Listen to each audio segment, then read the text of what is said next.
بسم اللہ الرحمن الرحیم۔ السلام علیکم دوستو، آج کی اس نشست میں ہم ایک بار پھر آپ کی خدمت میں ایک نئی ویڈیو اور ایک نئے مسئلے کے ساتھ حاضر ہوئے ہیں۔ دوستو، آج کا مسئلہ یہ ہے، کیا غیر مردوں کے ہاتھوں سے چوڑیاں پہننا جائز ہے؟ دارالعلوم دیوبند نے مسلم خواتین سے متعلق فتویٰ جاری کیا، جس میں مسلم عورتوں کا بازاروں میں جا کر غیر محرم مردوں سے چوڑیاں پہننے کو شریعت کے خلاف قرار دیا۔ دارالعلوم کے شعبہ افتاء سے دریافت کیا گیا تھا کہ عام طور پر چوڑیاں بیچنے اور پہنانے کا کام مرد کر رہے ہیں۔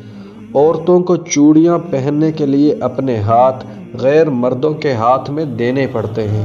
کیا اس طرح کے کام کے لیے گھر سے نکل کر یا گھر میں رہ کر عورتوں کا غیر مردوں سے چوڑیاں پہننا جائز ہے؟ دوستو، اس سوال کے جواب میں دارالعلوم دیوبند کے مفتیان کرام نے کہا کہ غیر محرم مرد کا اجنبی عورتوں کو چوڑی پہنانا ناجائز اور گناہ ہے۔ جس سے خون کا رشتہ نہ ہو، ایسے مردوں کے ہاتھوں سے چوڑی پہننے کے لیے عورتوں کا باہر نکلنا بھی ممنوع ہے۔